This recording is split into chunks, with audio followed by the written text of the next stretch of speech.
Every year people die at the border, brought to this country by coyotes, who rape women and leave people to die in the desert and take their money because of the opportunity those people who wish to come to America to have a better future. The raids that have continued by the ICE forces throughout our country at different factories and different work centers are taking men and women and taking them away and treating them as common criminals, chaining them, stripping them, subjecting them to a lot of degradation. And yes, they committed a crime. They're here working without documentation in the United States of America. I have the class valedictorian from Benito Juarez High School. Her grade point average is 4.8. I said, how do you get 4.8 out of 4 points? I want to see how she did that. Well, there is a way to do that. You take a lot of AP courses. Of course, I never, it's hard enough for me to pass college courses when I was in college, much less in high school.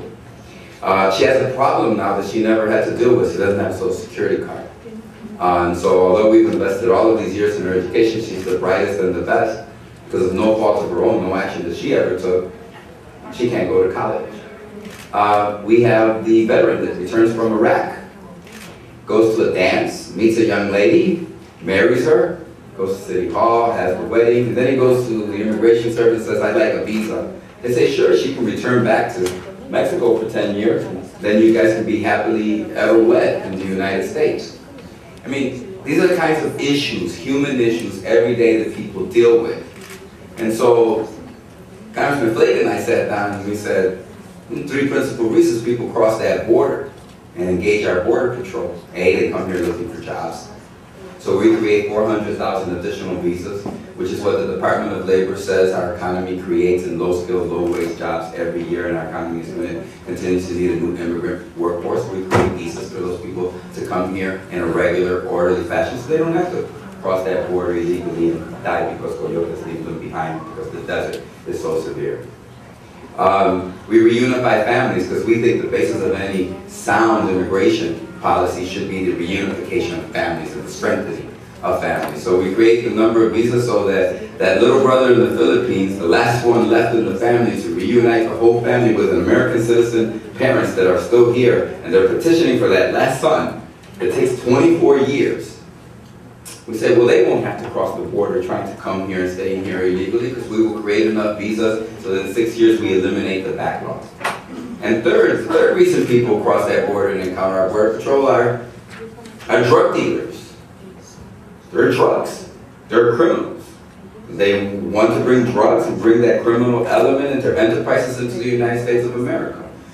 If we eliminate those people crossing the border because they can get a job through a rational, sensible program, then we won't need the Border Patrol for them. If we create enough visas so that a husband can be reunited with his wife and children and brothers and siblings, well, they won't cross the border for that. Left for our Border Patrol are the criminals. There should be no one else attempting to come across that border because we have looked at this program in a sensible approach. So we put a lot of enforcement. Now I'm going to end with this because I know there's a lot to be said here this evening. I go around the country and people say, especially some very extreme elements of the immigration debate, say, Luis, you're selling out. You're putting more Border Patrol agents on the border. You're creating 20,000 new beds for the detention center and thousands of new Border Patrol agents on the border. You're putting this new technology. Yes, you're not building a fence, but you're building a virtual fence. And I have to plead guilty to all of those things. They said you're building this biometric card, this Social Security card that's tamper-proof and biometric. That's the terrible things that you're doing. All of these enforcement. I thought you were for the immigrants. I say I am for the immigrants. I want to end illegal immigration as we know it today. And if we're going to do that, we need a sensible, comprehensive approach that takes into consideration the reasons people try to come to this country and the needs of our economy, and at the same time stops the ability for people to be able to come here and work unless they have a legal status. But we must have a balance between the two. And that is what we are attempting to do with my friend and colleague, Congressman Flake, in a bipartisan and hopefully bicameral manner this year.